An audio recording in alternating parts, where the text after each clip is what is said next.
ನನಗೆ ಯಾಕೆ ನಮಸ್ಕಾರ ಮಾಡ್ತಿದ್ಯಾ? ನಾನೇ ನಿನ್ ಕಣ್ಣಿಗೆ ಅಜ್ಜಿ ತರ ಕಾಣಿಸ್ತಾ ಇದ್ದೀನಾ? ನೀನ್ ಬಿಡಮ್ಮ, ಎವರ್ ಗ್ರೀನ್ ಮಾಡೆಲ್. ಮಾತು ಜಾಸ್ತಿ ಆಯ್ತು. ತಗೋ ಕಾಫಿನ. ತಗೋ ಅಮೃತ. Thank you. ಅಮೃತ ಹೇಳಮ್ಮ, ನೀವಿಬ್ರು ಎಲ್ಲಿಗೆ ಹೋಗ್ತೀರಾ? ಬುಕ್ ಮಾಡಿಸ್ಬೇಕು ನಾನು. ಎಲ್ಲಿಗೆ ಅಂದ್ರೆ? ಅರೆ, ಮದ್ವೆ ಆದ್ಮೇಲೆ ಹನಿಮೂನ್ ಅಂತ ಒಂದಿರತ್ತೆ, ಅದಕ್ಕೆ. ಅದೆಲ್ಲ ಆಮೇಲೆ ಡಿಸೈಡ್ ಮಾಡೋಣ. ಮೊದ್ಲು ಇವಳಿಗೊಂದು 4 ಜೊತೆ ಬಟ್ಟೆ ಕೊಡ್ಸು. ಪಾಪ ಉಟ್ಟು ಬಟ್ಟೆ ನನ್ ಜೊತೆ ಓಡ್ ಬಂದ್ಬಿಟ್ಲು. ಅದಕ್ಕೇನಂತೆ, ದೇವಸ್ಥಾನದಿಂದ ಹಾಗೆ ಶಾಪಿಂಗ್ ಹೋಗಿ ಬರೋಣ. ನಿನ್ಗೆ ಏನೇನ್ ಬೇಕೋ ಎಲ್ಲ ಕೊಡಿಸ್ತೀನಿ ನಾನು. ಆಯ್ತಲ್ಲ, ನಿನಗೆ ಏನೇನ್ ಬೇಕು ಎಲ್ಲ ಕೊಡಿಸ್ತಾರಂತೆ. ನಾನ್ ಸ್ನಾನ ಮಾಡಿ ಬರ್ತೀನಿ. ತರ್ಲೆ.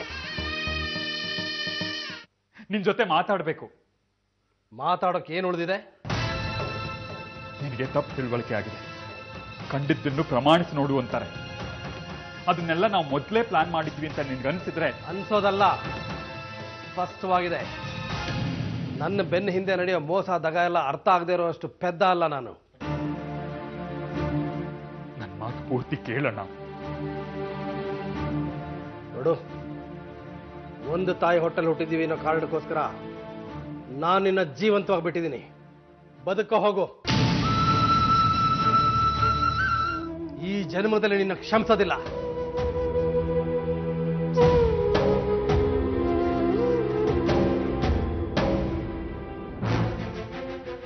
ಕಮಿಷನರ್ ಹತ್ರ ಮಾತಾಡಿ ಅವಳ ಹಳೆ ಕೇಸ್ಗಳನ್ನೆಲ್ಲ ತೆಗೆಸು.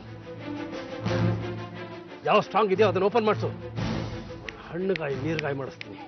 ಅಣ್ಣ, 3 ವರ್ಷದ ಹಿಂದೆ ಇಂದುಮತಿಯವರು ಒಂದು ಭೂ ಹಗರಣದಲ್ಲಿ ಸಿಗಾಕೊಂಡಿದ್ರು. ಗೌರ್ಮೆಂಟ್ ಜಾಗನ ಅವ್ರು ಟ್ರಸ್ಟ್ ಮಾಡ್ಕೊಂಡು ತುಂಬಾ ದೊಡ್ಡ ಗಲಾಟೆನೇ ಆಗೋಗಿತ್ತಣ್ಣ. ಅದನ್ನೇ ತೆಗ್ಸು. ಎಷ್ಟು ಹಣ ಖರ್ಚಾದ್ರೂ ಪರವಾಗಿಲ್ಲ, ಅವಳನ್ನ ಈ ಕೇಸಲ್ಲಿ ಫಿಟ್ ಮಾಡಲೇಬೇಕು. ಇದಕ್ಕೋಸ್ಕರ ನನ್ನ ತತ್ವ ಸಿದ್ಧಾಂತನೆಲ್ಲ ಬಿಟ್ಟು ರಾಜಕೀಯ ಮಾಡ್ತೀನಿ. ಯಾವ ತರದ ಇನ್ಫ್ಲೂಯೆನ್ಸ್ ಬೇಕಾದ್ರೂ ಮಾಡ್ತೀನಿ. ಆದ್ರೆ ಮೋಸದಿಂದ ನನ್ನ ಮಗಳನ್ನ ನನ್ನಿಂದ ದೂರ ಮಾಡಿದ್ರಲ್ಲ, ಅದಕ್ಕೆ ಬದಲಿ ಇದು. ಅಣ್ಣ, ಒಂದ್ ವಿಷಯ ನಾವು ಮರಿಬಾರ್ದು. ನಮ್ಮ ವಸ್ತು ಅವ್ರ ಹತ್ರ ಇದೆ. ಯಾವುದು ನಮ್ಮ ವಸ್ತು? ಯಾವುದು? ನನ್ನ ಮಗಳ. ಅವಳು ನನ್ನ ಪಾಲಿಗೆ ಯಾವತ್ತೋ ಸತ್ ಹೋದ್ಲು.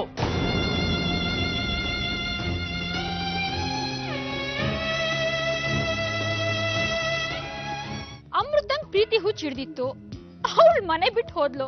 ಅದಕ್ ನೀವ್ಯಾಕೆ ತಲೆ ಕೆಡ್ಸ್ಕೋಬೇಕು? ಸ್ವಲ್ಪ ದಿನದಲ್ಲೇ ಗೊತ್ತಾಗತ್ತೆ ಅವಳನ್ನ ಕಟ್ಕೊಂಡ ಯೋಗ್ಯತೆ ಏನು ಅಂತ. ಅವನ್ನ ಬಿಟ್ಟು ವಾಪಸ್ ಬರ್ತಾಳೆ. ನಿಮ್ ಪ್ರೀತಿ ಅಮೃತ ನಿಮ್ ಮಾತನ್ನ ಮೀರಿ ಅವಳಿಗೆ ಏನ್ ಬೇಕೋ ಅದನ್ನೇ ಆರಿಸ್ಕೊಂಡ್ಲಲ್ವಾ?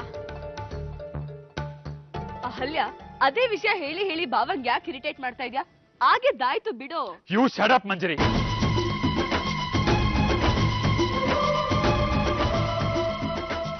ನಮ್ಮನೆ ಇದು. ಗಂಡ ಹೆಂಡತಿ ನಾವು ಮಾತಾಡ್ತೀವಿ, ಜಗಳ ಆಡ್ತೀವಿ. ನಿನಗೇನು? ಮಾತಾಡ್ಬೇಡ.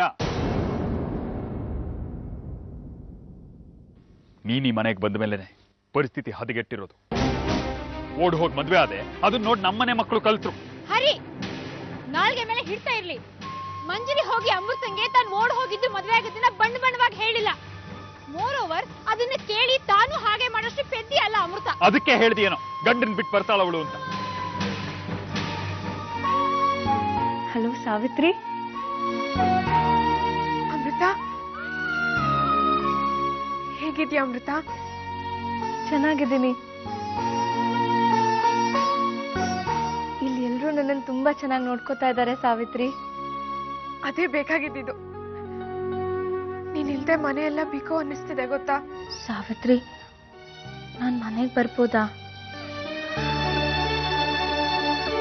ಅಮೃತ, ನಿಜವಾಗ್ಲೂ ಮನೆಗೆ ಬರ್ತೀಯಾ? ನಾನ್ ಮನೆಗೆ ಬರ್ಬೋದಲ್ವಾ? ಖಂಡಿತವಾಗ್ಲೂ ಬಾ. ನ್ಯಾಯವಾಗಿ ನೋಡಿದ್ರೆ ನಾವೇ ನಿನ್ನ ಮನೆ ಕರೆದು ಮಡ್ಲು ತುಂಬ ಕಳಿಸ್ಬೇಕು. ಸರಿ.